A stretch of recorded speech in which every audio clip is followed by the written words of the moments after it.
Saludos amigos y bienvenidos a este su GoCast con este servidor José Piculín Ortiz.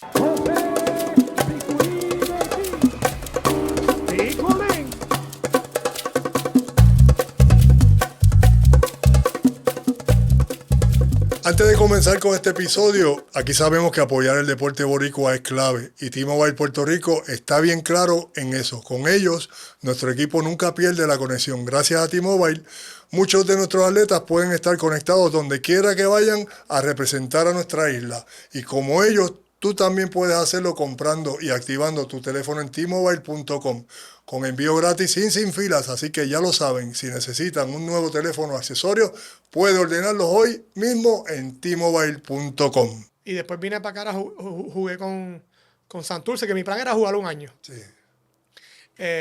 Me gustó. No fue la mejor, me lastimé. Mentalmente estaba un poquito agotado ya. Estaba medio quitado. Ya estaba, lo que quería ir darme una cerveza con los panas después de los juegos tranquilos. No quería que nadie me diera. Llega ese momento. Y llegaba a los juegos en Santurce y me galdeaban 90 pies y me galdeaban bien. Pero imagínate. Exacto. No es casualidad. Pero la experiencia fue buena. Y después el segundo año, que ya yo creía que no iba, como que me hablaron y lo hice de nuevo. Ahí fue que ya yo llegaban momentos que ahí fue que me di cuenta que yo no lo decía y no se lo decía a nadie, pero habían días que yo no quería ni ir a la cancha. ¿Cuándo te diste cuenta? Ahí ya esa última temporada con Santurce, ya yo estaba pasando momentos difíciles de levantarme e ir a la cancha. Tengo que ir a la práctica o ir a competir de nuevo. Ya yo como que ya...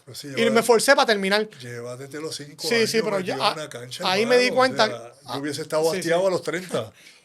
Y yo empecé a los 14, por favor, y jugué 26 años. Exacto. Pero por lo menos me di cuenta que ya llegó la hora. Ya llegó la hora y le di las gracias a la Santurce, a la fanaticada en todas las canchas me trataron bien. Voy caliente ahora. No, sí, yo sé por dónde viene, pero sí. Voy caliente. Sí.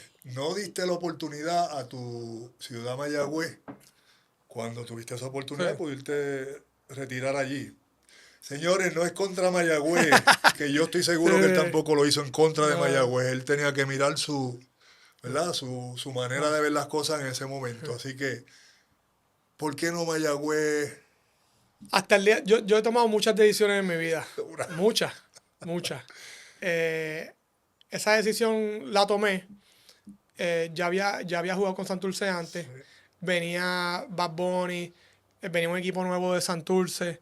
Era aquí en San Juan. Yo quería quedarme por San Juan. ¿Vivías acá? Quería quedarme por San Juan con mi esposa y todo.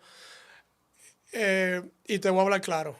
Al día de hoy, es una de las decisiones que yo miro para atrás y digo, me hubiera gustado jugar ese añito en Mayagüez. O sea, te arrepientes. Y nunca lo he dicho. De haber tomado esa yo creo que puede ser que la primera vez que lo diga ahora. A tus mayagüezanos, con pueblanos. No, pero son decir, ¿cómo te digo? Te han seguido, ¿no? Es y yo el amor allí. Y agradecen muchísimo también. No, sí, ellos son... Mayagüez para mí es todo, ellos lo saben. Tus panas? No, mis panas me apoyan. Entonces, ¿verdad? De la high, cuando tomaste esa decisión, viene para acá. No, pero mis panas me apoyan 100% en todo. Sí. Son decisiones que la tomé. Y pensándolo bien ahora, después de viejo, pues me hubiera gustado jugar con Mayagüez. Pero son decisiones como tú has tomado, que uno toma decisiones y después vive con ellas. Sí, pues. Sí. Pero, ¿cómo te digo? Otra experiencia más que tuve en Santurce. Mucha gente, muchas cosas que aprendí, conocí. Me quedé acá por acá por San Juan. Pero cuando veo los juegos ahora, pues le voy a los indios. Y mis papás siempre están en los juegos de los indios y todo, pero sí y sé que fue fuerte para la fanaticada de Mayagüez, para la gente en Mayagüez.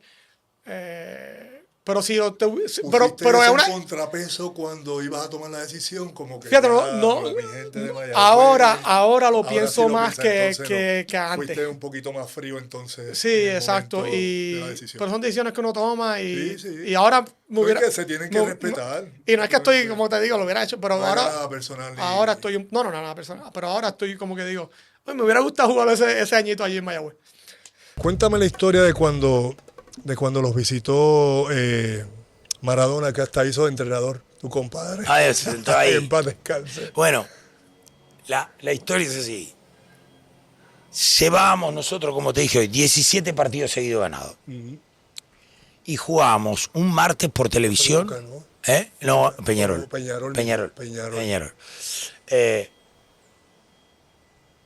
Jugábamos un martes. Entonces, yo llego a la práctica del lunes a la noche y llovía cántaro en Mar del Plata. Y había no sé cómo le llaman acá, un móvil de la radio. O sea, cuando alguien va al lugar, un móvil. Un móvil de una radio de Mar del Plata. Y yo estoy entrando así, lloviendo, y me dicen, che, vení 5 minutos con nosotros antes de la práctica, que mañana, claro, 17 partidos seguidos, y jugábamos contra Atenas. Milanesio, Osela. Por Luis. Sí, unos fenómenos, mirame. Y nadie nos podía sacar el invicto. Jugábamos de local, eso estaba soldado ya 3 días antes, porque el hincha de Peñarol es increíble. Y entonces a ver quién nos sacaba. O sea, era el partido, ¿no? Pero como era enero, se jugaba la Copa de Verano de Fútbol. Se jugaba, ahora no se juega. Donde los equipos de fútbol se ponían, hacían pretemporada. Sí, se juntaban. Y entonces, Diego, yo me subo al móvil, todo mojado, me pongo auriculares y escucho una entrevista al mismo móvil que estaba, vamos a ponerle, yo estaba en este hotel, en un hotel en el condado, hablando de Maradona. Y entonces yo le digo viste que entre los periodistas se conectan, ¿no? Por radio, ¿no? Sí. Le digo, por favor, lo quiero saludar al 10. Para nosotros Maradona, y más para mi generación. Él es nuestro salvador. Sí. Quiero saludarlo. Entonces le avisan por handy. Antes de despedirse de Maradona, conectalo un minuto que lo quiere saludar el Che. Bueno. Está hablando el periodista y diciéndole, bueno, Diego, gracias. Tenemos en la otra línea a alguien que quiere saludarte, que es el director técnico de Peñarol, de básquet, y él lo interrumpe y le dice, el Che.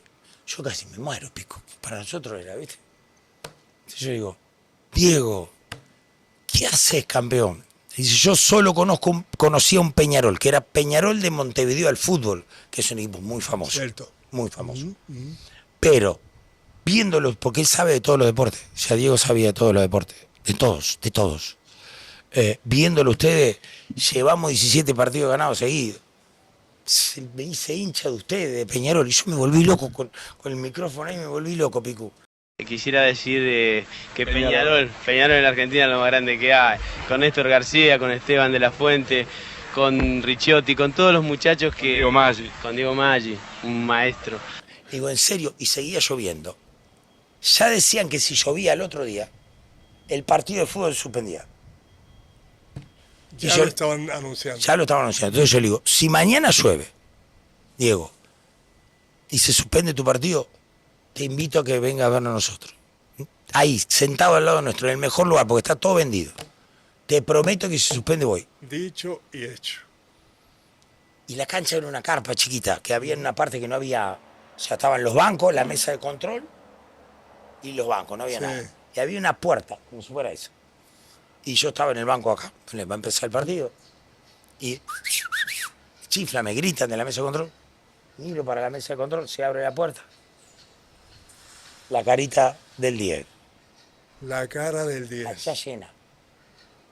No, yo vengo a ver nada más, aprender un poco más de estos muchachos que hacen honor a toda esta gente que vino a vernos, ¿no? Vení. Y se sentó. Ahí, al lado mío, ayudante. Ayudante. Y entonces, no, se sentó.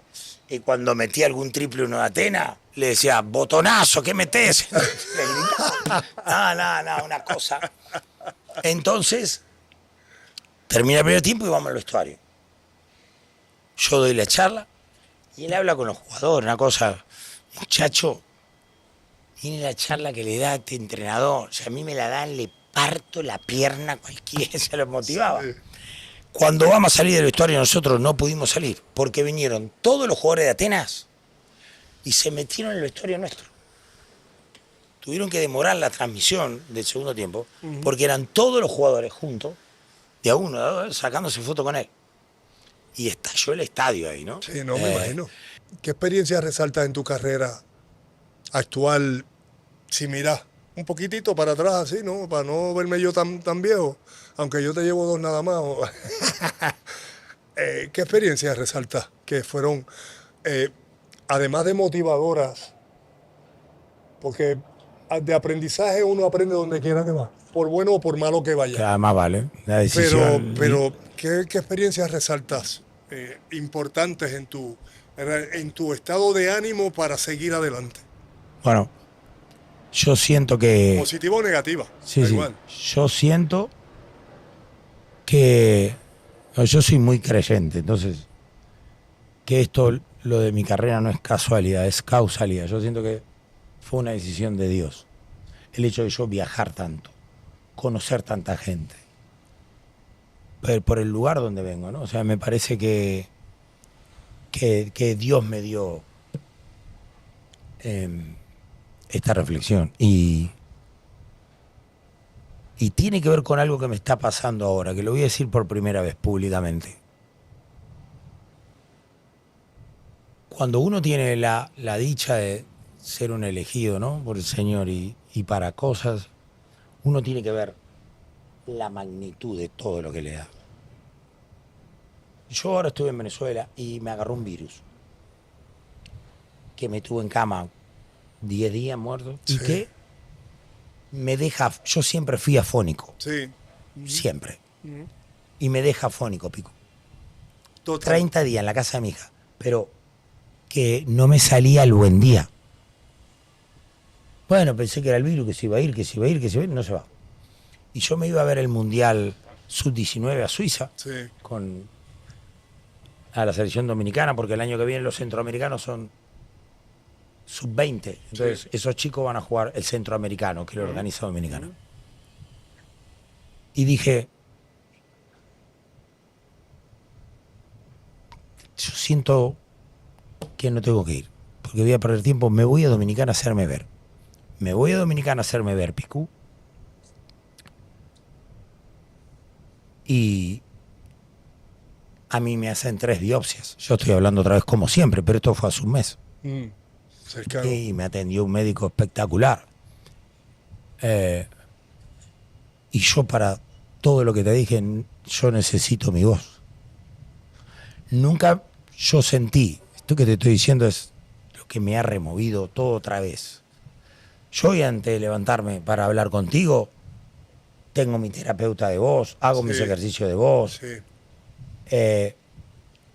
Ahora puedo comer otra cosa, hay cosas que no Que no toleras. no las tolero, no, o sea, que me hacen daño que vos no te das cuenta. Entonces, 30 años, 37 años de carrera, gritando, sí, uno no se da cuenta.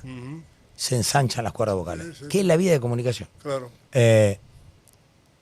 Café, cigarro, no fuma. A mí los médicos me dicen, sos un bendecido porque paré el caballo al borde del precipicio, Claro. por la voz. Muchos soles Y van a me, hacer ha, eso. y me ha mejorado, muchos. Y eso sí que lo tomo como una experiencia de cuando vos tenés una bendición, tenés que mirar todo lo que contiene esa bendición. Claro. Ahí llegas donde al hogar de Diane. Diana and Dickie Taylor. Eso es right? así, En Diane New Mexico. Taylor y Dick Taylor, sí, en Nuevo México. Pero cuando, el plan era yo quedarme con ellos. Pero al principio yo tenía una muchacha de España que ¿sabes? Hablaba español y estaban tratando de enseñarle el inglés.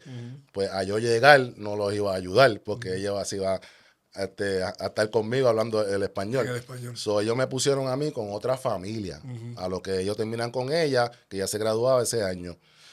Pero yo estaba en esa casa de unos millonarios que no sabían quién yo era, no se preocupaban por mí, ¿sabes? Me dejaban realengo en esa casa. So, yo empecé a bajar las notas. Sí. Y La Dayan soledad. vio eso y dijo, no. Yo no traje a ese muchacho para eso. Y me sacó de esa casa. Y ahí fue que yo llego a la casa de ella, con esa muchacha de España. Y ahí fue mi primera experiencia con ella. Entonces decides, se da la oportunidad, obviamente estás jugando básquet Más controlado, mucho más Correcto. entregado, y se da la oportunidad de USC. Sí, pues, pues destaqué, ¿sabes? Hice un buen trabajo en high school ahí. Me reclutaron de División 1, pero yo no estaba fuerte todavía en lo que la parte educativa, o sea, educación. So, decidimos ir a un junior college un año. Y desde ahí, pues, tuve una temporada espectacular ahí. Y ahí fue que USC fue uno de las escuelas grandes que me reclutó y tomamos ese brinco hacia USC. Entonces hazme el cuento, cuando fuiste a USC, todo era color de rosa y de momento llegas allí y no fue. Sí, güey, tú sabes, eso nos pasa a todos.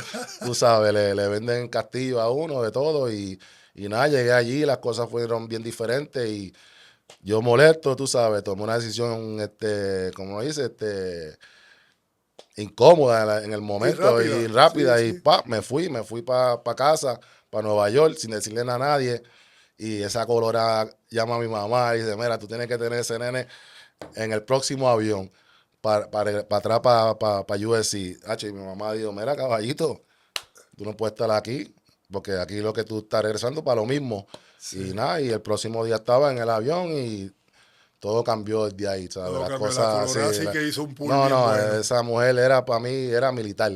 Tú sabes, Sí. esa señora me cambió todo, ¿sabes?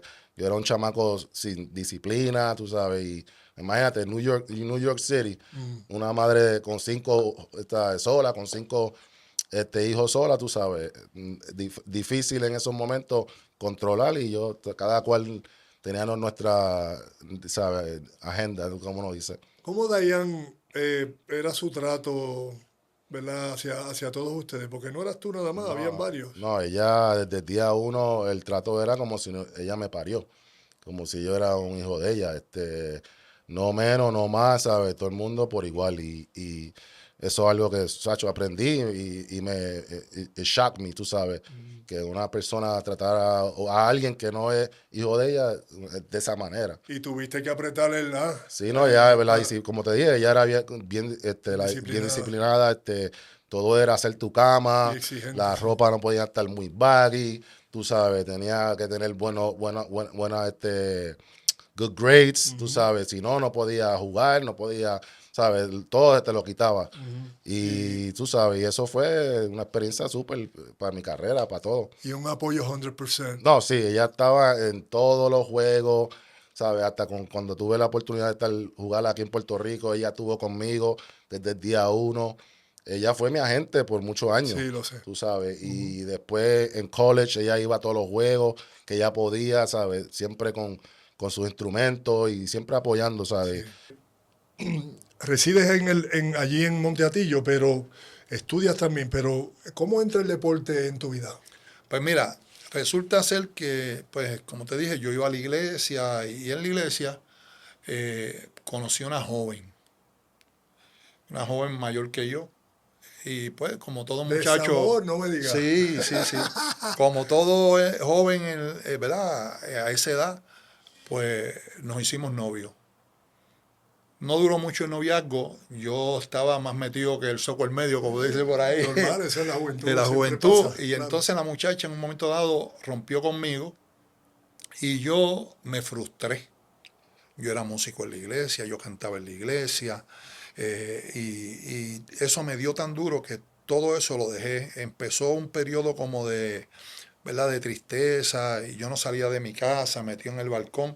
Eso duró como un periodo de 1 año y medio. Un día, como yo cuando me sentía bien triste, agarraba mi guitarra, me sentaba en el balcón y empezaba a tocar y a cantar, a alabar al Señor. Y un día yo me paro en el balcón de mi casa daba así hacia la cancha. Y yo me paro y miro hacia la cancha, estaban jugando unos muchachos y yo decía, qué tonto soy yo. Yo sumido en esta tristeza, sabrá Dios qué ha hecho esta muchacha, ni piense en mí ni nada. Yo perdí contacto con ella por el resto de mi vida. Y hasta hoy llegó aquí esta tristeza. Y puse la guitarra hacia el lado y bajé hacia la cancha. En la cancha estaban jugando voleibol. Y entonces un muchacho que le dicen Tagua, que todavía es líder recreativo allí en el residencial. Wow. se topa y me dice, mira, falta uno, ¿quieres jugar? Y yo le dije, pero es que yo no sé jugar, olvídate, métete ahí, dale a la bola y qué sé yo qué. Y empecé a jugar voleibol. Y yo creo que toda esa energía que yo traía de la tristeza y Quizás bueno, coraje. sí, de alguna todas esas manera. cosas, la desemboqué en el deporte. Y empecé a jugar y a mejorar con una prontitud grandísima, a tal nivel que empecé a jugar los torneos de voleibol de residencial. Y un profesor que era el que daba deporte allí, empezó a enseñarme a jugar voleibol. Él jugaba de los cafeteros de Yaco a voleibol superior. Y yo desarrollé un nivel tan alto jugando en los torneos de residencial que él me quiso llevar para jugar superior de Yauco. Y fue a hablar con mi papá y mi papá le dijo no, que él no quería que yo jugara ningún deporte, que él quería que yo me fuera a un instituto bíblico que se llama el MISPA Seguro. a estudiar la palabra del Señor y le dijo que no. Pues así las cosas, yo era un menor de edad, seguí jugando y un día fui a la cancha y no había quórum para jugar voleibol y decidí irme para mi casa. Y cuando voy cruzando de la cancha de voleibol a la cancha de baloncesto, habían dos muchachitos jugando y la bola le dio en los pies y me cayó en los pies a mí. Y yo le fui a devolver la bola, pero tuve la sensación de tirar. La tiré y la metí. Y cuando la metí me gustó la sensación de tirar la bola. Y tú sabes que los muchachos, después que tú metes la bola, te la devuelven. Me la devolvió como 2 o 3 veces y las 3 veces la tiré y la metí. Me dice, vente para que juegue. Yo le dije, es que yo no sé jugar. Me dice, no, hombre, no, aprendí aquí, olvídate. Y así mismo empecé a jugar todos los días baloncesto. ¿A qué edad fue eso? A los 15 años, 14, 15 años. Y se volvió en una obsesión. Una esponja. Una esponja. Todo lo que había, empecé a entrar al equipo, a jugar y me conví. Bueno, Pico, era tanta la fiebre que yo desarrollé que a veces caían los aguaceros torrenciales, todo el mundo se iba y yo me quedaba solo en la cancha y daba la bola en el piso y la bola hacía plach y se quedaba abajo porque el agua no dejaba brincar. Y la gente del caserío me gritaba por las ventanas, mira, fiebrú. Pero a mí no me importaba, yo seguía. Así es. Y desarrollé esa pasión. Entonces, yo le explico a los chamacos hoy en día de cómo lo hacíamos. Pues bueno, Armando zumbaba para un lado y me decía, mete la cabeza para allá y el pie para el otro lado. De eso? Ah, sí, claro. Así era, cabeza para un lado y pie para otro. Cabeza para un lado y pie para otro, aunque me lo repitiera 1000 veces. Sí. ¿Ves? Yo no me lo tenía que repetir tanto, pero porque ¿sabes? Tenía un poquito, era una esponja, fui una esponja. Lo perfeccionaste. Fui una esponja y creo que lo asimilé muy bien, pero esa relación yo considero que hoy en día no la hay. Por alguna razón, y déjame jugar al filósofo, en la vida, cuando se pierde la mística y la vocación, como se pierde lo genuino allí, se pierde lo real. Por ejemplo, nadie dice vamos a practicar a llorar. O sea, llorar es una muestra del sentimiento más puro de un hombre o una mujer, la lágrima. Si yo a que lo acabo de meter por el aro hace unos minutos, lo invito a que lloremos, él no se puede poner a llorar conmigo, porque ¿qué vamos a llorar? Nos van a decir payaso, ¿verdad? Pues yo creo que esos años fueron los últimos años de mística en el baloncesto puertorriqueño. Y es que, aunque no debiera ser así, no quiero que me malinterpreten, cuando choca lo espiritual y lo material, dolorosamente, sí, en el camino largo, en el camino corto, prevalece lo material. Prevalece lo material. Sí. Ejemplo de eso, bueno, pues tú usaste 2 camisetas. ¿Cuántas usó Cristian? ¿Cuántas usó Larry? 8, 9, 10 camisetas. Sí. Antes los jugadores eran franquicias. Había un extra. El dinero, pues, que qué bueno, que es más ahora, pero qué malo que cuántas franquicias se pueden quedar fuera después que tengan 2 o 3 temporadas. Por ejemplo, aquí en San Germán, Cheito es un héroe. Lo que está haciendo con un grupo de comerciantes y profesionales, yo tengo los dedos cruzados. Quien aguante eso. Y había de eso, había de esa mística que te hablé de los años 30. Yo soy hijo de esa mística. Y eso no habla bien de mí. Eso habla bien de Armando y de Arkelio De los que te y de José Luis también. Los que te precedieron, claro. Y por qué no, de Rajao, de Pototo, de Francis, porque yo chiquito, jovencito, me iba a Los veía. practicar con ellos y era en serio y me hicieron hombre. Si yo dejaba atrás a Rajao en un movimiento, no había problema. Todo el mundo lo chullaba y en la próxima él me metía la jodilla que yo no podía practicar con ellos como Prepárate. en una semana. Ay, bien. Así que cuando yo me enfrenté a Martín Jiménez, a Rafa Valle, que en paz descanse y eso, ya yo había tenido a Yuca, a Jajao, a otros aquí que me habían dado de eso. O sea, esa mística de que además de la instrucción de dobla a fulano, tíralo para la izquierda, mándalo para el medio, perdón, o para el baseline, además de eso, quedaba en la madre para el que no se faje. Que eso pues ahora es para reírnos. Claro. Y parece, pero eso era un grito de queja. Yo cuando veo a los de Nueva Zelanda que juegan contra Haciendo nosotros, que se paran allá, sí, sí, sí. todas esas cosas ahí, pues A intimidar. le tengo un grado de admiración por eso, Claro. porque eso es como algo que los acompaña, Sí. mítico. Sí, Pues yo creo que hemos perdido eso, entonces se ha perdido el detalle, Piculín. se ha perdido el detalle El mucho. detalle es lo que es una flor en un noviazgo, el detalle es lo que es una llamada sorpresiva a la madre, ese es el detalle. Y ese detalle pues se nos ha ido un poquito de las manos. No que no haya jugadores que no se fajan, pero para mí hay una confusión de lealtades. Entonces, el coach nuevo, para mí, ha entendido que yendo a clínicas de coaches americanos, que son unos señores que trabajan los 12 años y que se ganan 2 o 3 millones de dólares, porque yo puedo haber tenido mejor suerte en mi vida, pues es que van a aprender el detalle. Ahí no se aprende el detalle. Ahí no se aprende el detalle porque en los colegios el coach es más importante que el jugador. Sí. Si no es así. Y ahora mismo el jugador está para 1 o 2 años y se va para la Y se va, NBA. sí. Ahí no hay eso. Ahí tú sabes que Real Miller era un dios allí en brutal. en Utah. Y yo me acuerdo que se sentaba con el cigarro, Que los más nadie subtenientes trayéndole té caliente y Lani Van Nieman y el otro Y Steve Seiler. sí, dándole la práctica. Sí. Y él tirado así para atrás. Sí. Pues eso no es el baloncesto superior. No. El baloncesto superior es otra cosa. Así que yo diría que se ha perdido eso un poquito. Yo las prácticas que veo no veo que se enfatice el detalle. Los jugadores, los dirigentes, pues tú sabes, yo soy de la escuela que tú tenías jugadas para todo. Sí. Y tú no tenías que estar reservando los timeouts tanto para el final, Pero una porque jugada- ya tú practicabas jugadas No, y- para los últimos 3 segundos. Exacto. O sea, y que envolvía a todo el mundo, no eran dos claro, jugadores nada más. Y no se economizaba tanto el timeout, hasta que a veces hay veces que se economiza tanto que se pierde la cuenta en el banco de ahorro. Pregúntale a Silvia la de Nojas que me voy yo viendo el juego, que le digo, pide tiempo, Claro, chico. claro. Te dieron Claro, un 10-0 y no has pedido este, tiempo. O sea, para la Pues sangría. yo he visto esos 10, 15 y 20-0 Sí. sin el timeout. Y- Una vez un dirigente joven me dijo, pues, ¿y qué pasa si no necesito al final? Digo, nada, estás por 30 abajo y ¿para qué lo quieres entonces?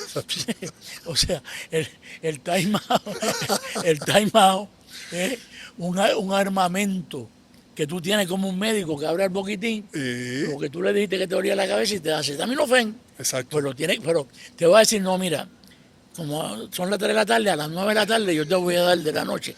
Es cuando lo necesitas. Y para eso están las prácticas. Para eso están. Yo creo que ha desmerecido mucho el ensayo del juego, Sí. de los equipos. Fue un proceso donde uno va creciendo todos los días, se va haciendo mejor coach, se da cuenta en ese proceso que es una cosa seria y que hay que estudiar. Comienzo en el 86, comienzo una peregrinación que terminó en el 96 y todos los años, por 10 años, fui a visitar un programa en Estados Unidos con diferentes coaches, con mi libreta, aprendiendo. Ya era coach y iba sin fallar. Del 86 hasta el 96 hubo un momento que me llevaba amigos, coaches con nosotros. Una de las personas que más fue conmigo fue Carlos Morales. Vamos a ver, entendí lo difícil que era dirigir, entendí que había un aspecto técnico-táctico que había que estudiarlo, había que leer, había que ver video, había que compartir con los coaches, pero sobre todo entendí que dirigir requería inspirar personas. y yo creo que Armandito fue el que más tuvo que ver con esto. La dirección requiere que unos tipos confíen en ti y que tú puedas inspirarlos a ser mejor de lo que ellos pueden ser. Yo siempre intentaba que el jugador ejecutara por encima de su potencial y yo supe que eso era posible, pero ahí había un aspecto humano que tenía que ver con la naturaleza de vivir, con la naturaleza de ser, con quienes los seres humanos son desde que nacen hasta que tú los coges, con los valores que tienen, con las dificultades que tienen en la vida, con las cosas bonitas que pueden hacer, pero también con las limitaciones que son tienen. cosas que descubres en el momento. Pero eso fue una cosa maravillosa. O sea, para mí, yo entender eso fue una cosa maravillosa porque me puso a leer otras cosas. Empecé a leer otros libros, autoayuda, mucha literatura. Y yo creo que eso es de las cosas que yo más disfruté. Coger el grupo y subirle su expectativa de cosas que podían lograr y que lo lograran. Y que terminaran ganándoles a equipos que eran mejores que los nuestros. Claro. Pero haciendo cosas, o sea, luchando y poniendo todo tu empeño, y pues eso era posible. Y eso, Picolín, es importante porque es lo que se puede trasladar a la vida. O sea, la ética del esfuerzo es el aspecto del deporte que realmente tú puedes trasladar a la vida. Cuando tú asumes,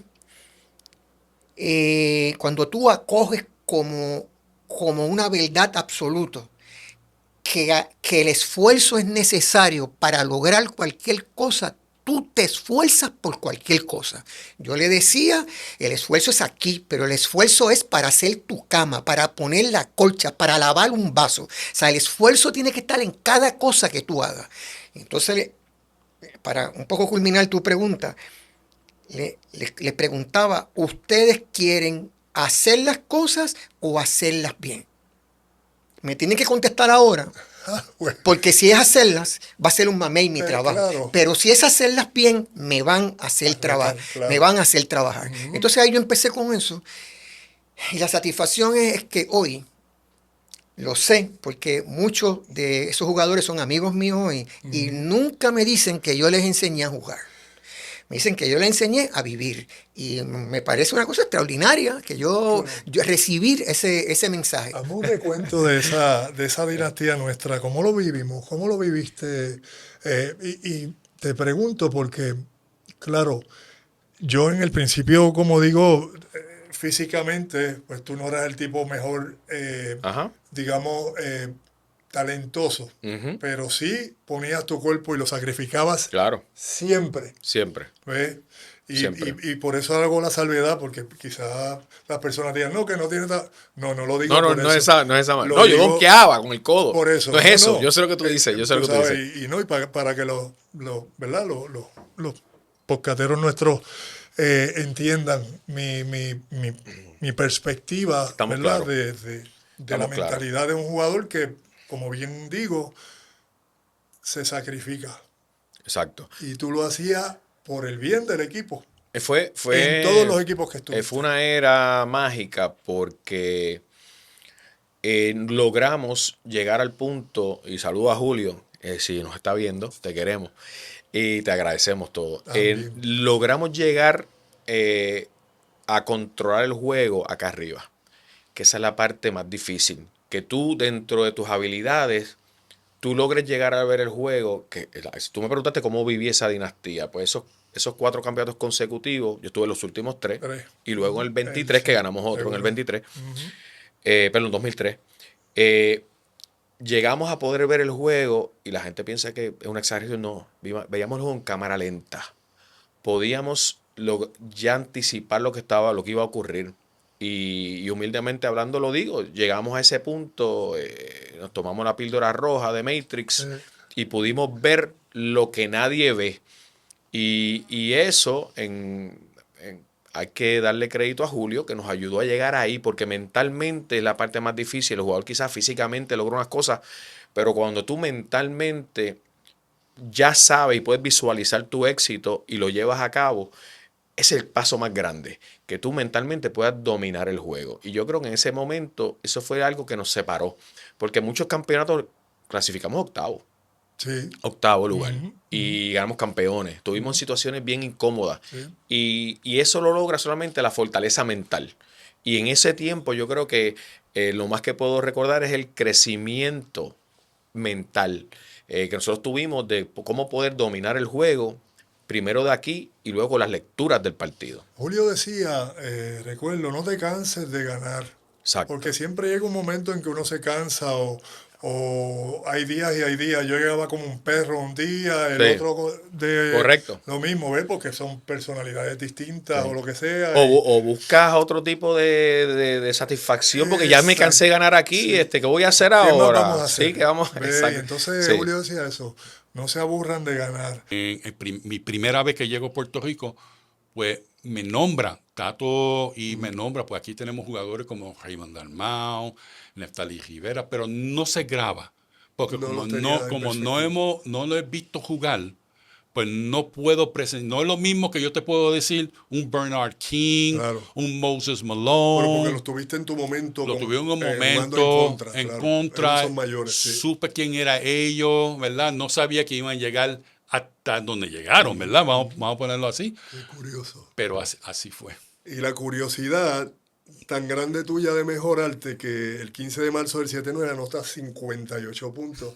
frente a los Capitanes de Arecibo. Estamos hablando 5 años después. ¿Cómo describirías tu zona mental, ya que hablas de mirarte en el espejo de Raymond, de Neftali, en querer llegar a ese, ¿verdad? Digamos, a ese tipo de nivel de juego? Muchos sacrificios, de verdad.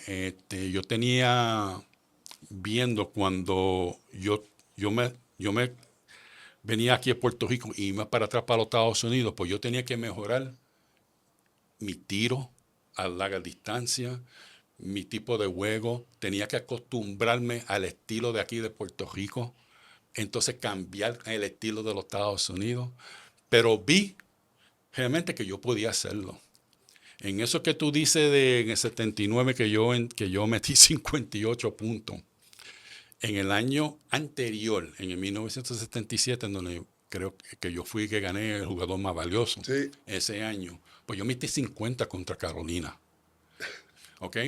Y después, en ese año, pasaba el otro en el 79, a los 50. Yo te tengo que decir que previamente a ese de 58 contra San Germán, en San Germán metí 59. Toma. Al otro día, o pasado el otro día, jugué contra Arecibo, metí 58. Un flow brutal. Un flow brutal. Y entonces el otro, jugué con el bonito, metió 36.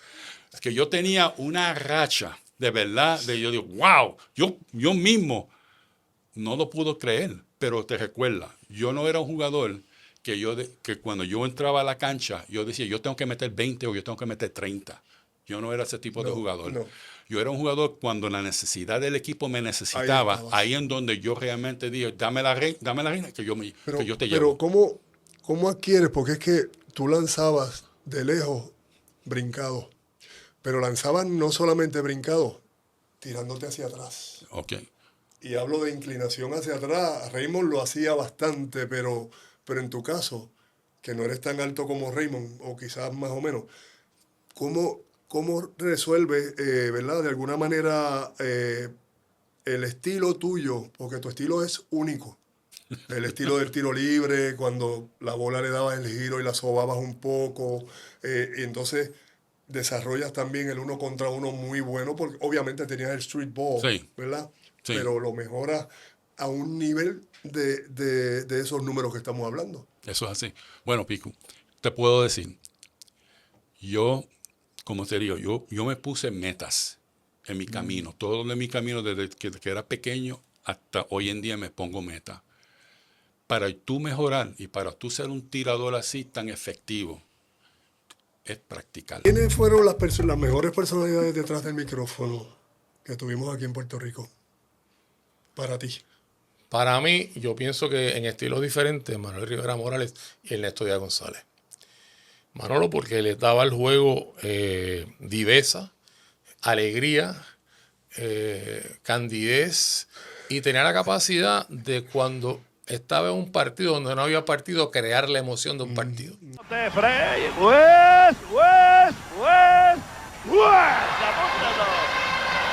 nuevo, se soltó Güez, apúntenlo.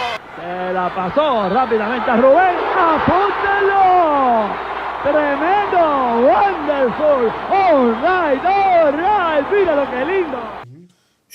Ernesto era otra cosa. Ernesto era el profesional del micrófono, es el profesional del micrófono. Por Puerto Rico, Cora, Torres, Rodríguez, Dalmau y Cachorro Santiago. La tiene Edgar Padilla, restando 1:40. Ahí para Piculín. ¡Échale!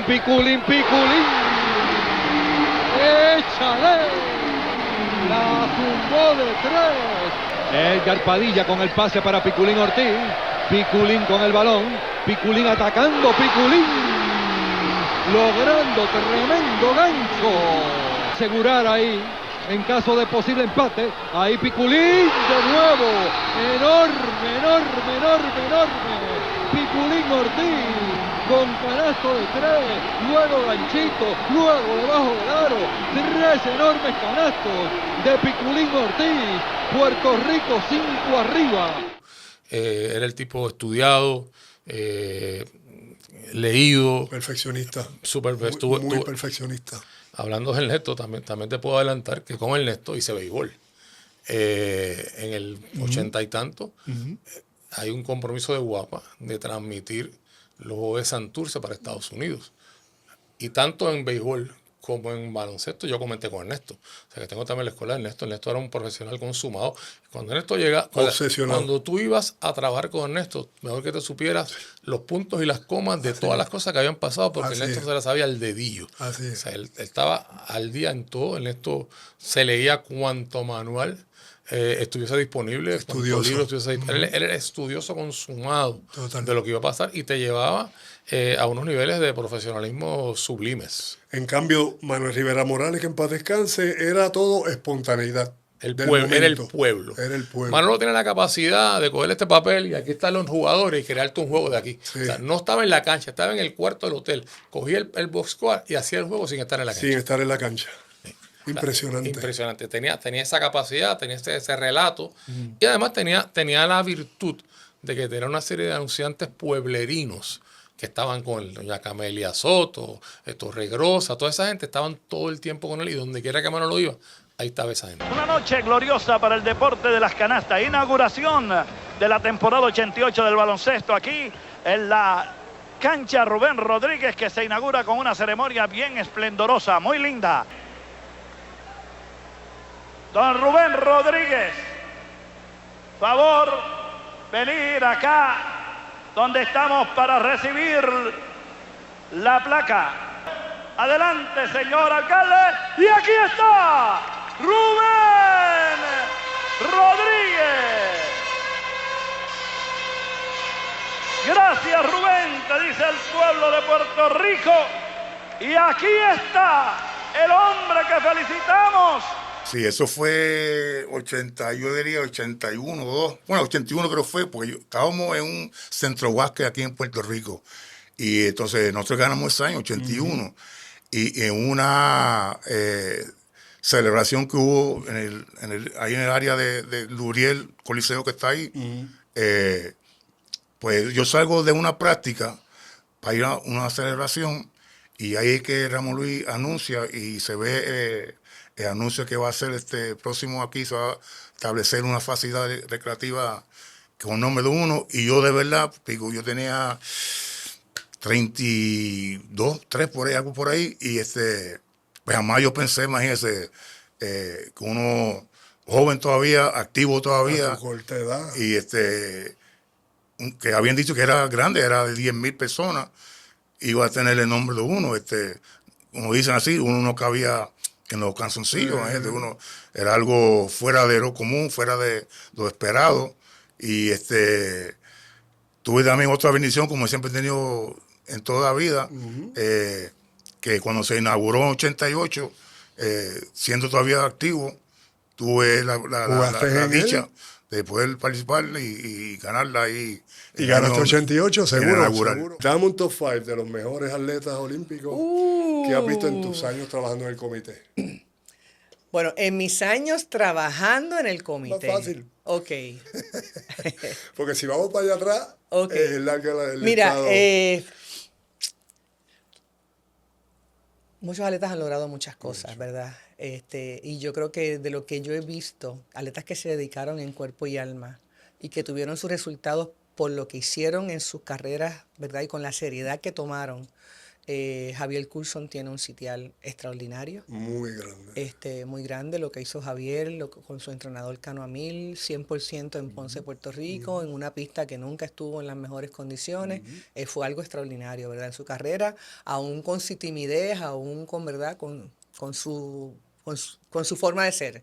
Yo creo que Javier tiene ese premio Sí, ese dado ahí. sitial lo tiene. Mónica Puig era también usted y aparte, ¿verdad? La carrera de Mónica, lo que su mamá veló por ella en términos del tiempo, la estructura que tenía de descanso, de todo, o sea, del manejo de teléfono, del manejo de tiempo, de nutrición, de que la villa no es buena para ella porque es que se entretiene, o sea, hay que bregar con todas esas cosas, o sea, hay que bregar con todo eso. Sí. Pero entonces tú dices, bueno, pues si eso es lo que le da resultado, bueno, pues entonces tenemos que trabajar con esa estructura. Mónica, yo creo que tiene también un sitial, ¿verdad?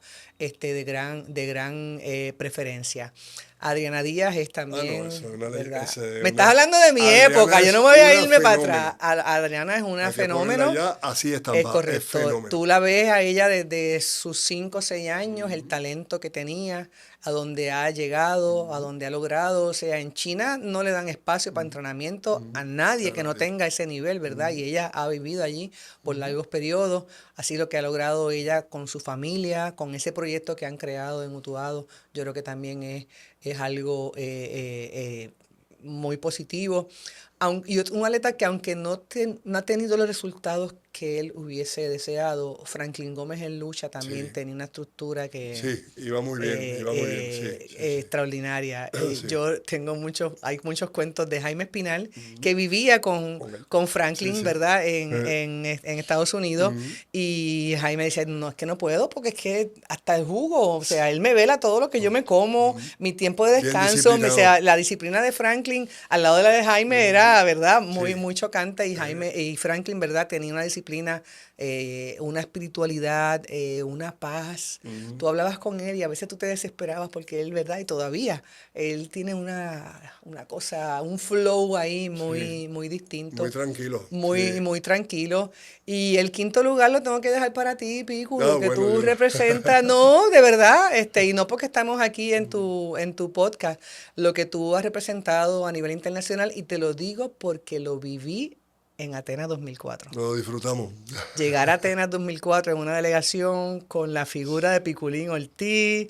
Puerto Rico no era cualquier delegación, era otra delegación. Es que allí me querían mucho. Te quieren mucho tuve la oportunidad. Y tengo cuentos tuyos también. Yo creo que para mí fue un cerrar con broche de oro, la realidad. Sí. Y ganarle a Estados Unidos también ese primer juego. Más aún. O sea, fue algo que está ahí en la historia y quedará por siempre. Yo creo que se me dieron 3 cosas. El juego que tiré acá, que fue el juego más importante de mi carrera en números. Luego, obviamente, la clasificación del equipo. Y luego allí ya cerramos con broche de oro dándole la bofetada. Lo que pasa es que también tu carrera deportiva abrió puertas no solamente para el básquet, para otros deportes que vieran que podíamos aspirar también a estar jugando en las mejores ligas del mundo. Sí, yo creo que algo que tenemos que ver aquí, que no solamente el escaparate de observación tiene que ser Estados Unidos. En el resto del mundo hay muchas ligas, mucho deporte que se destaca muchísimo. Y el deporte en Europa es... Y nos aferramos siempre a solamente para allí arriba, no necesariamente es lo que así. Nos han enseñado desde la primaria. Sí, claro. Sin embargo, lo que dejaste aquí, en ese juego, fuiste a la Olimpiada y lo comenzaste como un juego magistral. Allí lo tomaste de vuelta. Hiciste lo que tenías que hacer, lo que normalmente nos tenías acostumbrados en ese juego. ¿Ves? Y creo que Enseña cámara. Para que vean lo que exactamente, ahí están. está. La reivindicación como jugador, ¿verdad? De tú, eso salió en todas las capitales del mundo, ¿sabes? Considero que es el único país jugador que hemos salido en todos los periódicos de las capitales del mundo. No sé si lo quieres buscar, pero te lo podemos conseguir si tú quieres. Salir en el periódico de todas las capitales del mundo, eso es historia. Wow. Pero como te digo, después de ese juego de aquí, cogiste y lo rompiste allí en Atenas. Y ya, y cogiste de vuelta lo que nos tienes acostumbrados. ¿Qué cambió? ¿Cómo esa mentalidad que fuiste para ese juego? Yo recuerdo, practicamos un par de veces a las 6:30 de la mañana, etcétera. Pero ese juego, ¿qué te pompió? En ese juego. ¿Qué te empujó a...? Muchas cosas. Muchas cosas. Mis primeras Olimpiadas.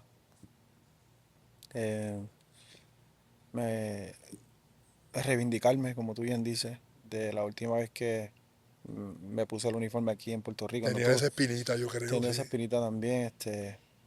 Siempre me encantó competir contra Estados Unidos. Había firmado el contrato Exacto. multianual con Utah también. Ujú. No sé si recuerdas, ustedes viajaron y yo me encontré con ustedes porque no había Eso mismo. firmado. Y entonces yo me estaba asegurando de poder, tú sabes, Cerrar claro, cubrir mi contrato antes de seguro, venirme. seguro. Pero yo creo que el ambiente en overall, tú sabes, las Olimpiadas, una experiencia increíble. Llegar allí desde el primer día fue todo como que grande para nosotros. No sé si para ti, porque tú estabas acostumbrado ya a todo eso, pero fue bien grande para mí. Yo lo vi por primera vez todo. Después, el abanderado. Eso te iba a preguntar. Eso, Imagínate, fuiste el abanderado para esa tú Olimpiada. sabes. ¿Cómo te sentiste? ¿Qué significó para No, ti ser el abanderado? Y encima tirarle ese filete allí a los mejores del mundo. me sentí afortunado, sinceramente. Bien afortunado de poder ser la persona que vivió ese momento y para nuestra isla, que es lo más importante, tú sabes. Se asfixia uno esos con el momentos corazón ahí. son a veces como que son surreal, tú sabes, como uno no. Que uno se toca y dice, ¿esto es real? Y son momentos increíbles que un atleta debe vivir eso, ¿no? Y es algo bien bonito, sinceramente. Yo me viví mucho tu abanderamiento porque fuimos al desfile. Ujú. Yo no quería faltar a ese desfile, Carlos. ¿Por qué? Porque primero tú eras el abanderado y segundo, era mi última Olimpiada ya en mi mente, ya yo estaba claro que se ¿Y tenía tú habías que... faltado anteriormente? Sí, creo que solamente fui a la de Barcelona, ¿Y por qué no? bueno, y a la de Seúl también fui, pero la de Atlanta no fui. Porque mucho caminar, mucha espera. Sí, era un poquito jodón, entonces había problemas con la ropa también, que yo me quejé en ese tiempo, que los trajes no llegaban así, ahora mismo como tengo esto, y yo dije, yo no voy a ir a hacer el ridículo allí con un traje llegándome aquí ¿verdad? Al codo. Ese es tú mi sabes. líder. No, sí, lo tengo por ahí en algún artículo que lo vi, me lo enviaron, donde yo le dije, no, hay que mandarle a hacer la ropa a uno como es. O sea, no es que ya eso, estamos en los tiempos de los años 30 que no se puede, mandarlo a hacer como es. Ujú. Tú sabes, yo dije, no voy a hacer ese ridículo.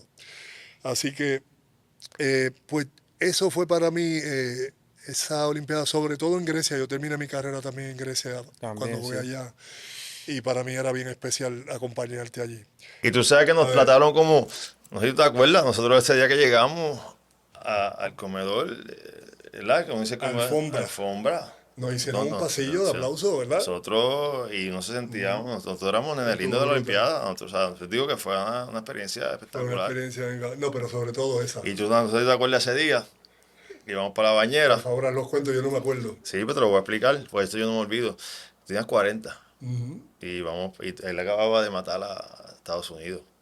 y vamos a bañarnos. Y tú me dices, Chicho, yo me voy a retirar. Yo, pero tú eres loco, Pico, si tú se acabamos de ganarle a estos Ya tipos. culminé Y la yo estoy pendeja. cansado. Y yo, tío, pero yo me decía, Chicho, pero Pico, si tú, Chacho, tú eres loco, si tú cogiste, y yo tengo 40, y no hay manera, yo decía, no hay manera que tú empieces a retirarte. Pues porque nosotros yo veía a Pico de la manera que lo hacía, y esa parte, ¿verdad? Me acuerdo que esa Olimpiada fue espectacular, y yo tengo una idea, mira, uno de mis mejores momentos fue contigo.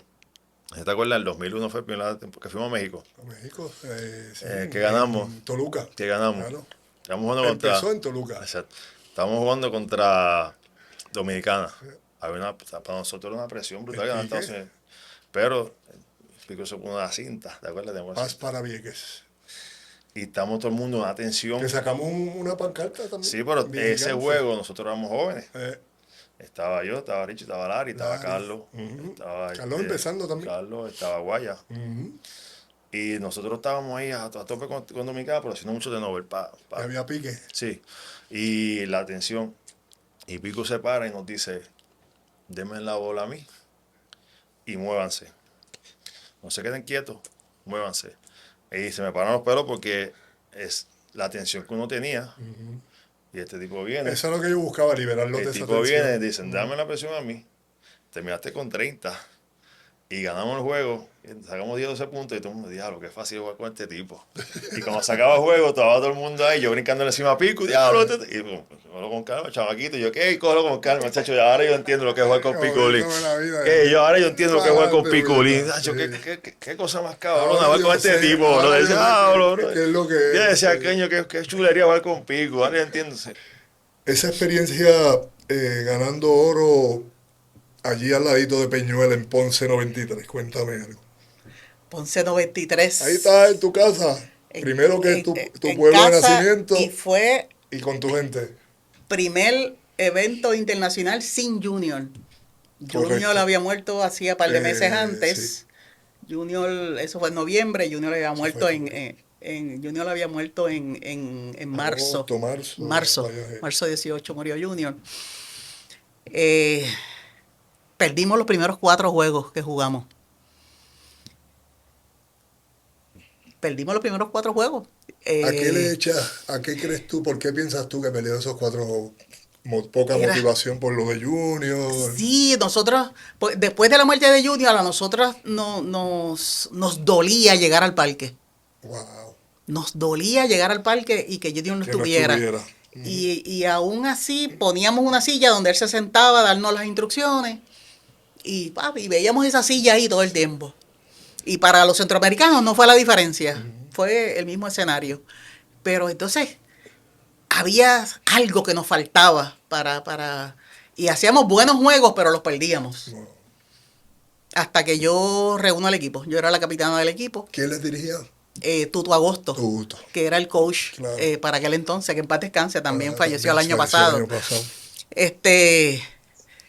Y yo la reúno, le digo, oigan, esas mujeres aprendieron a jugar con nosotras y están jugando en nuestro parque, en nuestra casa, con nuestra gente. O sea, y estamos permitiendo que nos ridiculicen en casa. Así que vamos a sacudirnos. El sueño de Junior era ganar este oro. No sé cómo vamos a hacerlo después de haber perdido 4 juegos, pero hay que hacerlo. Salimos del dogado, ganamos ese juego, ganamos 7 juegos corridos y ganamos la medalla de oro. Y Belice Echevarría, que ganó el primer partido a Cuba buscando su segunda victoria. Ahí lanza, le pregunta, está ahí, tirándole. Puerto Rico acaba de lograr medalla de oro en el softball femenino. Ponchada ahí Belfort para el tercer out. Terminas con oro. Terminamos con oro. De 0 y 4 a ganar. ¿Le ganaron a quién? Le ganamos a Colombia. A Colombia. Después de la premiación, salió de nuestros corazones ir a la tumba de Junior. Bien hecho. Iba a ser la 1 de la madrugada ya. Y fueron para allí. Brincamos la verja de Salinas. No, el juego fue en el Ah, no, Donateri. dices del cementerio. El juego Sí. fue en el Donateri y entonces fuimos al cementerio allí mismo en Guaynabo. Los fanáticos que estaban en el juego pegaron los carros a la verja del treparon cementerio y ahí nos trepamos. El equipo de Colombia se fue para nosotras con bueno, la celebración de la medalla de oro fue en la tumba de Junior en el Mira, cementerio para en allá. Guaynabo. Wow. De madrugada. Todo lo que estaba en el parque, brincaron la verja, después llegó la policía y abrió los portones porque no tuvieron Sí, no, otra, si le otra siguieron opción. los fanáticos, claro. Pero fue bien significativo. Wow. Ya que mencionas esa parte de orgullo, la clasificación al primer Mundial FIBA en Tenerife 2018, posiblemente yo creo que uno de los logros más importantes de la selección hasta el momento. ¿Cuánto trabajo requirió esa clasificación? Fue bien duro. Ese verano del 2017 fue un verano chévere, de mucho trabajo. Tuvimos el Centro Básquet primero. En el Centro Básquet no nos fue bien. Debimos haber ganado ese torneo porque era el primer torneo Centro Básquet que no estaba Cuba. Y eran forma de round robin y perdimos con México un juego que no debimos haber perdido y por goal average perdimos la medalla de oro. Pero seguimos trabajando, tú sabes, seguimos trabajando con miras a ese torneo y el equipo se unió, era un equipo bien trabajado, un equipo bien desprendido, sin nombre. Ahí no estaba Jennifer, ahí no estaba Jasmine, ahí no estaba ¿sabes? Era Pamela, estábamos como con una transición, traímos a varias jugadoras que no habían estado en la selección nacional. Por ejemplo, Dachalí Salamán, a Michelle González, reclutamos ahí a Ashley Santos, reclutamos a Ashley Pérez, traímos de nuevo para atrás a Yolanda Jones, ya veterana. Sí, que ese fue su último torneo. Después estuvo con nosotros en el 2020 y ese fue su último torneo, pero ya estaba de salida, ¿no? Sí. Estaba Angélica Bermúdez, así que no convocamos a varias de las jugadoras que habían sido importantes los años anteriores en el equipo. Ali Gibson tuvo una temporada un torneo espectacular, Taira Meléndez. Fue el debut de Isalis Quiñones con 19 años. Así que hicimos un grupo, con muchas jugadoras jóvenes que no le tenían miedo a nadie. No habían pasado por esta cuestión de Cuba ni nada por el estilo. Fue la primera vez que le ganamos a Cuba. Salimos a jugarle y a pegarle. Que era una de las cosas que yo decía: ellas te van a pegar, nosotros vamos a pegarles para atrás. Les vamos a pegar. Ellas están grandes y todo, les vamos a pegar. Y la verdad es que estaban bien grandes, pero fue un equipo sin miedo. Y le pudimos ganar a ellas por primera vez. Le ganamos a Brasil, ¿verdad? Para cualificar al Mundial como tal. Así que fue una experiencia bien bonita. Fue en Argentina, sí, me acuerdo como ahora. Sí, en Argentina, en Buenos Aires. Pero sin embargo, la clasificación olímpica a Tokio 2020, la primera en la historia del programa, ¿qué demostró ese logro a nivel personal tuyo como entrenador? Todos los torneos son diferentes y todos los torneos son difíciles. Nosotros nos fuimos para allá. La fecha mala para nosotros, febrero, no nos permitía que todas las colegiales estuviesen. Sí. Así que fuimos con un equipo más de las jugadoras veteranas. Acababa de terminar colegial Sabrina Lozada, que era una poste grande que la estábamos esperando con muchas ansias. Y cuando nosotros llegamos a la parada en Miami, creo que fue, nos dijeron que nos llamó, ella estaba jugando overseas en Europa y nos dijo, me acabo de lastimar el tobillo, voy a estar mínimo un mes fuera, así que nosotros nos habíamos ido como una semana y pico antes o sea que fue bien complicado. Tuve que llamar del aeropuerto a una jugadora aquí y decirle: ¿qué tú estás haciendo? Mañana te montas, vas para Francia, tú sabes. Ese tipo de cosas. Fuimos sin mucha preparación, llegamos con 5 jugadoras, practicamos los primeros días con los coaches jugando contra las jugadoras, ¿sabes? Bien complicado, pero sabíamos que el juego era el primero. Cosas que pasan. Que era el de Brasil. Brasil venía de ganarnos de 29 en el Torneo de las Américas aquí, en el 19. Y nosotros vinimos, hicimos unos ajustes bobos. A nosotros nos hacía mucho daño en el pick and roll. Nos triangulaban mucho y nos hacían demasiado daño porque estaba demasiado grande. Así que hicimos un cambio defensivo, lo convertimos más 2 contra 2, nos íbamos a ayudar, íbamos a negar el pase de triangulación, claro. Íbamos a convertirlo más en un flat hedge en vez de hacer hard hedge. Hicimos, tú sabes, y le decíamos a las nenas, tenemos que mantenernos cerquita de ella. Si nos mantenemos cerquita de ella, vamos a estar bien. Y eso hicimos. Ellas nos sacaban 10, nos sacaban 12, veníamos nosotros y nos cercábamos 4 o 6 puntos y volvían ellas, se nos separaban y nosotros volvíamos. Fue un juego difícil, tú sabes, coachando, tú sabes, porque estábamos bien metidos en lo que teníamos que hacer, sabíamos lo que pasaba ahí. Tuvimos la bendición que Jennifer O'Neill vino, metió 30 puntos, sí. No fallaba. Sí. Ellas empezaron a switchar, nosotros empezamos, en un momento dado empezamos a, como digo yo, a machichar. ¿Sabes? Vamos a salirnos del sistema, vamos a salirnos del sistema, vamos a ver cómo nos de esto, switchamos, ábrele el espacio. Ali Gibson vino del banco, anotó unos canastos bien importantes, ¿sabes? Se dio todo, como nosotros pudimos haber ganado el tiempo regular. Pero le empatamos, fuimos al tiempo en overtime y en overtime salimos bien duros. Sacamos 9 puntos enseguida. Certera, sí. Ellas vinieron y se pegaron a uno. Fue un juego bien emocional. Pero te estoy diciendo bien emocional. Pero con determinación. Muy sabíamos lo que estaba de frente a nosotros. Claro. Sabíamos cuando ganamos lo que habíamos logrado. Todo el mundo empezó a llorar allí. En el camerino todos lloramos porque eso... Todo el mundo allí lloró.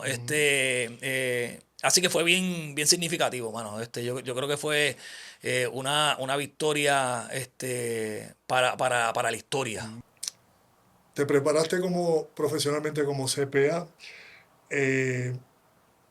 No sé si fue idea de tu tío Steve. Influencia. También sí. Contable, ¿verdad? ¿Cuándo entendiste que tenías que prepararte, verdad? Como profesional fuera del baloncesto. Le doy gracias a Dios que eso fue algo desde jovencito. Desde jovencito, inclusive yo cuando estudiaba afuera, yo estudiaba y los domingos me iba para la biblioteca, para la librería, y estaba ahí todo el día. Pues siempre fui apasionado de la lectura. ¿Y siempre fuiste buen estudiante? No tan buen estudiante. Era de A, B y C. Siempre. No, en casa me decían... Pasa la clase que es lo importante. Pues eso, no me colgaba, era A, B y C. Pero sí me encantaba leer, todavía al día de hoy. Eso igual. Yo soy un fanático de la lectura, Pico, ¿verdad? Bien, ¿verdad? Vas a mi casa, ¿verdad? Me ha encantado, encuentro terapia en eso. Pero siempre estuve consciente de que aspiraba a vivir 30, 40 años después de retirarme y que aquí iba a ser. Y siempre he tratado al día de hoy, esto lo puedo traer hasta cuando llega el BCN. O sea, las decisiones que tomamos hoy no pueden ser pensando en un asunto de hoy porque ya estás reaccionando. Sino tus decisiones de hoy deben ser pensando en 5, 10, 15, 20, 25 años hacia adelante. Todas, porque si no estás atrás. Eso desde jovencito lo llevaba así y era prioridad estudiar, por encima hasta de jugar.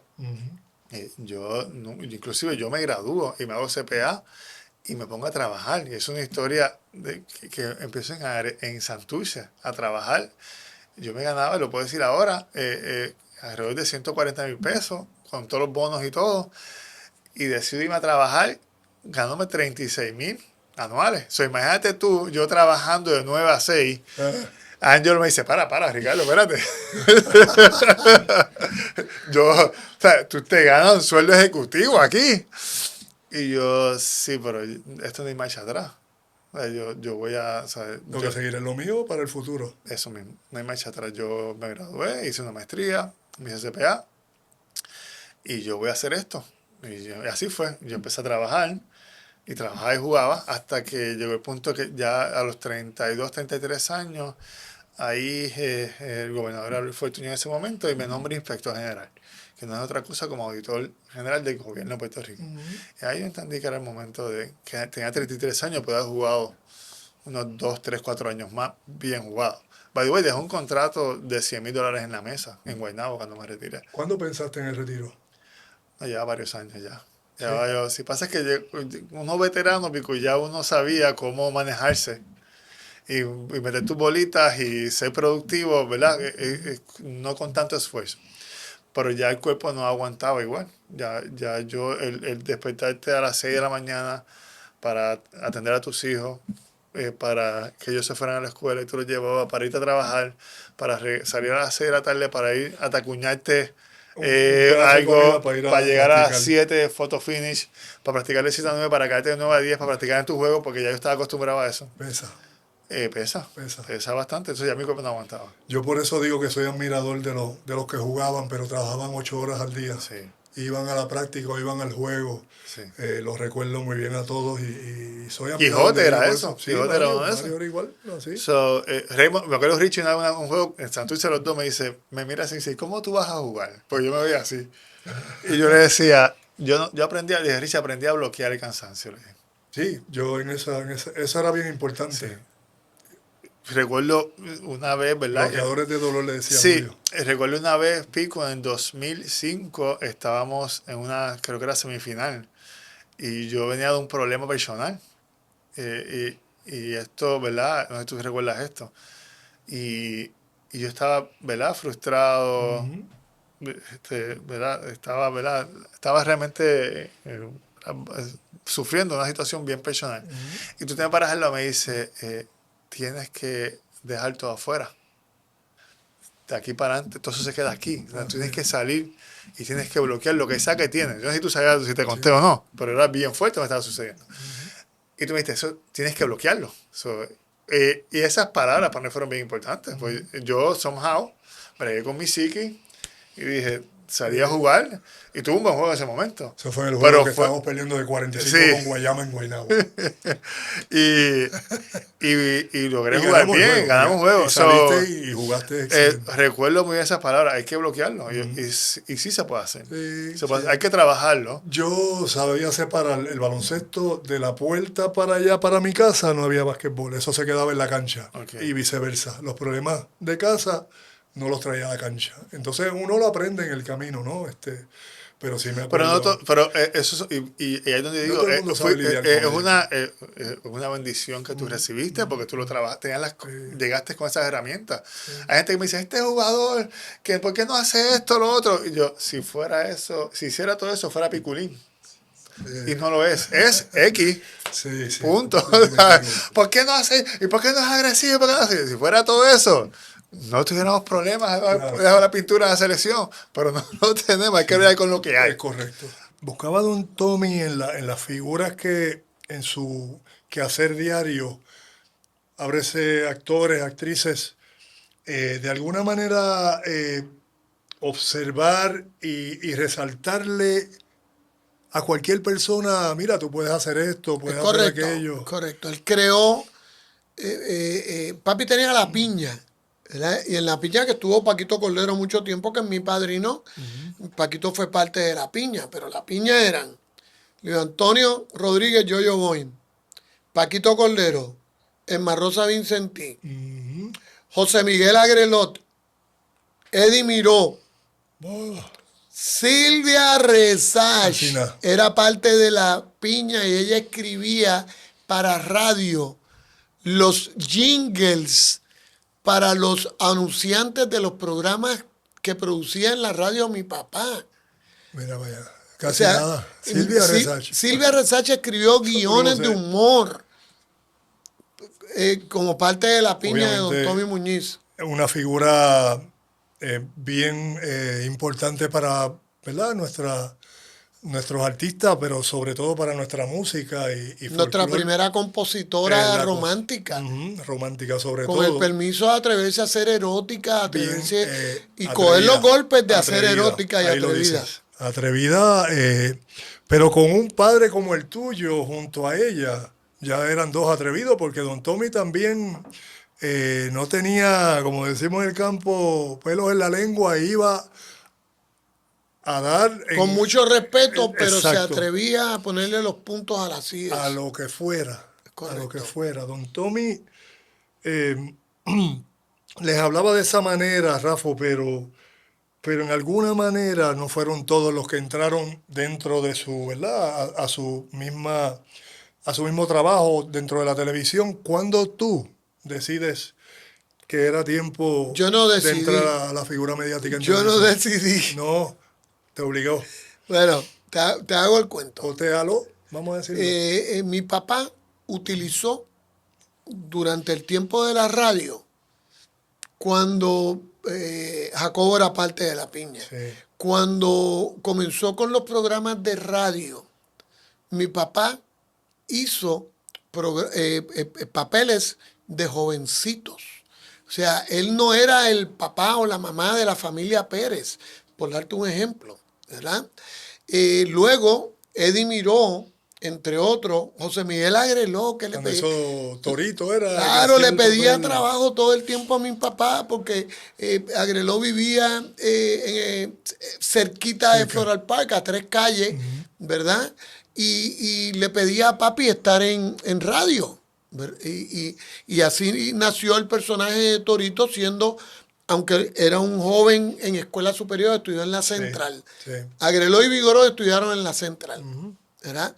Pues Agreló empezó haciendo el personaje de Torito. Y se llamaba el profesor Colgate originalmente, porque la mayoría de los programas de radio los auspiciaban jaboneras. ¿Quiénes son las 3 jaboneras grandes en el mundo? Colgate Palmolive, claro. Lever Brothers y Procter & Gamble. Procter & Gamble es Crest, por ejemplo, ¿verdad? Así que las jaboneras, como eran las que pagaban, pues el profesor Colgate era el Colegio de la Alegría. Papi era el profesor Colgate, y era el profesor Colgate y el Colegio de la Alegría. El Colegio de la Alegría. Luego, cuando fueron a televisión, los primeros años fue el profesor Colgate, y luego se quedó como el Colegio de la Alegría. Ahí juntaron muchísimos talentos, como bien dice La Piña. Sin duda, La Piña de mi papá tuvo, ¿verdad? Y con mucha humildad está ahí. Como diría Fonseca, los datos son los datos. Y mi papá tuvo esa capacidad de crear y de crear. Hablábamos Pedro, mi hermano, y yo el otro día, que papi escribía, estoy sacando el cálculo, 45 libretos de 12 minutos a la semana para radio. 45 libretos de 12 minutos a la semana para radio. Santo Dios. Pero... De programas de humor. Y por eso... La criada malcriada. Y que escribía Agrelot, Hogar ejemplo, Dulce porque yo me Hogar. imagino que algo escribían también, ¿no? Agrelot, No, Agrelot nunca escribió. Nunca No, a mi papá lo enseñó a escribir Torres Martinó, ¿verdad? Y mi papá escribía, yo heredé la maquinilla original de mi papá, está en mi casa, yo la mandé a arreglar, tiene 80 años la maquinilla de mi papá. Válgame Dios. Y mi papá escribía, tenía 8 muchachos y después 9 pico, tú sabes. Había que trabajar duro. Sí. ¿Verdad? El tiempo era para escribir libretos o para tener muchachos. Además, pero tuvo los dos. Sí. Ya que mencionas eso, y perdona que te interrumpa, no quiero pasarlo por ¿cuál de estas situaciones que te llamaban aquí o allá te impresionó más? Si alguna, si pudieras, ¿verdad? Manifestarlo. Tengo para hacer un libro porque te sorprendió mucho. Son 16 años. A mí una vez me paró una muchacha por Coamo. Ella estaba en un carro y ya yo venía, tú sabes, ya tú vienes por ahí como flotando. Y me dice, ¿te duelen los pies? Las piernas te duelen. Y yo no soporto más, no soporto. Voy a mitad de camino. La Jovillo la subimos y vamos por allá por Coamo, desde San Juan. Y me dice, dale gracias a Dios. Porque yo me quedé inválida por el cáncer. Lo leí. Yo no puedo caminar. Y yo me quedé así. Entonces me dio un abrazo y me dijo, vamos, apóyate. Entonces me pompió. Te pompió. Yo fui flotando. A pesar de que se dio su situación. Pero otro día estoy en el trailer. Yo duermo en un trailer, me bajo el trailer, camino, llego al trailer, duermo y camino. Y llega esta muchacha y me dice... con una camisa. Llegué tarde, pero lo logré. Y me dice, quiero hablar contigo. Y yo, ¿qué pasó? Es que tú me firmaste una nota para mi mamá en una de las caminatas. Tú vas firmando. Uno no se acuerda de todo, pero Salió de momento te corriendo lo traen. Pico para el hospital con la firma mía y una nota. Y cuando llegó, la mamá había muerto. Salió corriendo al trailer, se hizo una camisa y llega con la camisa. Y llegué tarde, pero lo logré. Chacho, yo dije, vengo ahora. Entonces yo me metí en el baño, lloraba. Eso sube y baja emocional. No, eso es lo que te iba a decir. Porque tú estás en un momento donde debes estar ¿verdad? En un aura, digamos, pues que quieres seguir teniendo la fuerza para terminar la caminata y todas estas situaciones te ponen ambivalente a, espérate, hoy subo, Mira, ahora subo y ahora... Mira, por eso mi en fan... el baño a llorar. Sí, yo lloraba todas las mañanas antes de salir. Y entonces, por el camino lloraba con mis gafas. Y te voy a contar esto sí que estuvo bien duro. Y uno entrena el cuerpo, pero no el corazón, porque tú no sabes no sabes qué te vas a encontrar en el camino. Está esta señora que mucha gente lo vio, eso se fue viral, que yo me encuentro en el camino, que le dije, mami, por favor, venga donde mami, venga donde mami. Y me da donde la mamá, y la mamá estaba bien flaquita, sin pelito, a huirla. Mira para allá. Viene, pero un momento, mami, y yo, píntame los labios, dijo ella. Y le pintaron los labios rojos, bien rojos. Y yo me voy a mejorar, y cuando yo me mejore voy a ir a tu programa. Y yo así, pues dame un beso en la camisa, porque se había pintado. Entonces me dio un beso. Que lo plasmó. Un abrazo, la hija, gracias. Me voy y le digo a mis voluntarios, está difícil la cosa. Hay que irme para allí. Está difícil. Nos vamos a caminar. Un día estoy en el canal y llegó de sorpresa. Sin pelito. Estoy libre de cáncer. Te lo dije y se me apareció allí. Pasa un año y está sentada en la conferencia de prensa de otra caminata. Y me dicen, aquí está Wilda. Y yo, ¿La reconociste? Estaba al frente con pelo negro, mucho pelo. No la reconocí. Claro. La abracé. Brutal. Se convirtió en voluntaria del hospital. Llega a San Giving. Y ahora es que viene la cuestión dura. Hay un accidente en Santo Domingo. Me llaman. Raymond, se cayó un muro en la autopista en Santo Domingo. Esa fue la señora ya. Fue ella, su esposo, su hija, el esposo de la hija, y la hija estaba encinta. Yo me quedé, Pico, yo me quedé así, brother. Y no murió de cáncer, pero tuvo esa situación. La única. Cuando voy a la funeraria, todavía tengo ese recuerdo. Los 4 féretros y la camisa con el beso en el medio. Mano, entonces, yo llego a casa y es horrible. Entonces, en mi casa la vida sigue normal. Mi hijo con sus cosas, mi nena con sus cosas, y yo apagado. Y llegó el momento de decir, tú sabes, esto me va a afectar demasiado. Y entonces yo decía, yo soy comediante y yo tengo que llevar alegría al pueblo, que tuve que decir, hasta aquí llego, porque me afecta, todavía me afecta. Y obviamente por eso es que veo que le agradeciste mucho a tu familia por haberte dado ese support, pero... y le pedí perdón. Porque, lo sé. Porque seguí... Pero ¿cómo fueron esos días? Entonces, como bien dice, llegabas a tu casa... es... querías hablar, no querías hablar, porque y no quería... uno dice, no quiero hablar. Lo que viví hoy... yo lo que hacía, me quedaba callado y yo seguía en su vida normal. Es un reality de la vida, ¿no? Es real. No, y yo no quería agobiarlos con el mismo tema. Y no quería agobiar a mis amigos, porque dices, ay, ya vuelve con lo mismo, pero sin saber el sufrimiento que yo cogí, muchos de ellos me entendían, pero no los quería agobiar. Así que no, un placer tenerte acá, Fravi. Igual a mí, y no puedo terminar sin decir que al igual te escucho así, me da hasta un poco de sentimiento, porque todos somos lo que somos en base a influencia, tú sabes, y en base a personas que uno admira. Y si hay alguien que yo admiré desde chiquito, es usted. Y yo creo que tú no puedo ni explicar, no hay palabras que lo expliquen porque era mucho y tú sabes. Yo y tú espero sabes. conseguir la Y foto, Fravi. no es que están, la las foto vamos a yo ver. levantándote en el canasto en la cancha. Y eso te quería decir, eso te la quería vamos a decir que conseguir, yo la vamos a te, conseguir.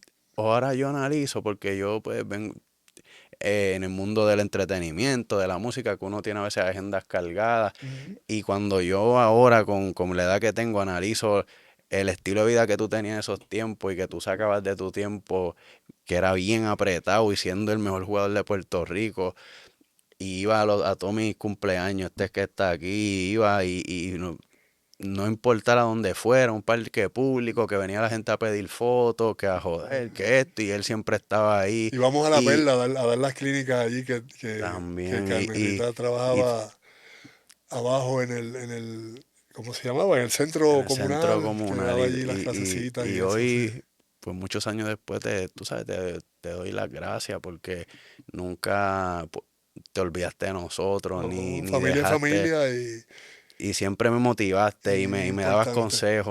consejos. Antes de irme, yo quiero decir algo bien importante. Gente, lo que sucede en Puerto Rico, pero tú lo sabes, está pasando en el mundo.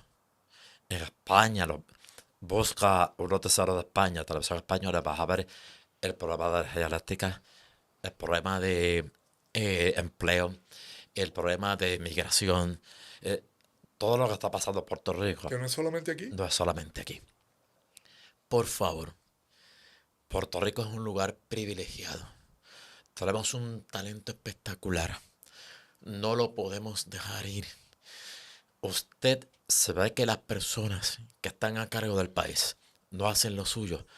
Empodérese. Hágalo usted. Meta mano. Una semillita aquí, una semillita allá. Es importante para que Puerto Rico vuelva a brillar y vuelva a ser la perla del Caribe. Lo somos, solamente que tenemos tierrita encima y nos está opacando el brillo. Pero podemos hacerlo, lo podemos lograr. Mire el mundo, donde quiera hay un puertorriqueño metido, haciendo cosas, haciendo historias. Son astronautas, son ingenieros de la NASA, van por el mundo repartiendo talento, música, deporte, haciendo 1000 cosas. Donde quiera hay un puertorriqueño, solamente tenemos que lograr que se queden aquí. ¿Cómo se hacen? Haciendo patria, lo que significa ser patria y trabajando por la patria. Y otro punto importante, no nos tiremos unos a los otros, nunca. Los cangrejos, cuando están en un balde, salen del balde porque uno va subiendo sobre el otro, va subiendo sobre el otro, y el último sale y se vacía el balde. Eso es lo que los puertorriqueños podemos hacer. Lo demostramos en María, lo hemos demostrado ante la adversidad. No hay un país más poderoso, más resiliente que este país, que Puerto Rico, que ante cualquier situación se supera, se levanta y demuestra cátedra. ¿Sabes qué? En televisión española hablan de Puerto Rico maravillas, porque somos sumamente poderosos. Solamente hay que creerlo. Y lo otro, la Universidad de Puerto Rico es baluarte. Es el cañón de batalla más poderoso que tiene este país. Representa posiblemente la salvación económica, línea de guerra, estructura para poder trabajar, fomentar, para tener un proyecto de país. La Universidad de Puerto Rico es un baluarte para la salud, para una buena educación y para muchas otras cosas. Vamos a proteger nuestra universidad. Lo necesita y los puertorriqueños queremos que nuestra universidad vuelva a ser y siga siendo lo mejor para el presente y futuro de Puerto Rico. Ese es mi deseo mayor. Yo le recomiendo a todo el que pueda. Hay una película, yo tengo ahí la copia, Pay It Forward. Esa película trata de un maestro de estudios sociales que le pide a sus estudiantes que hagan algo para mejorar el mundo. Y este niño establece ayudar a 3 y que cada uno de esos 3 ayude a 3 más. Hizo un movimiento en California extraordinario. Gigante, sí. No estemos pendientes al gobierno. El gobierno está quebrado y tiene otros intereses mezquinos Este y los anteriores. Tenemos que empoderarnos los ciudadanos y hacer cosas. Yo tengo un joven que salió de aquí ahorita, que en mi cumpleaños le recogieron cerca de $2,000. Él está yendo a las escuelas elementales a dar charlas de valores, de deporte, y le da una bolita de baloncesto o voleibol a cada estudiante. Mira para allá. Tenemos que hacer. De su propio pecunio. Tenemos que hacer. No es preocuparnos, es ocuparnos. Y cuidarnos a nuestros viejos que dieron la vida por este país y que hoy día ven amenazados sus retiros y demás. Este es un país hermoso y todo el que viene aquí se enamora de nuestra patria. Y nosotros no hemos... Y mire, no se vaya de aquí. Hay que quedarse aquí, dar la pelea aquí. Lo digo yo que tengo 2 hijas en Estados Unidos y sufro eso. Porque quisiera verlas todos los días de mi vida. Gracias, Pico.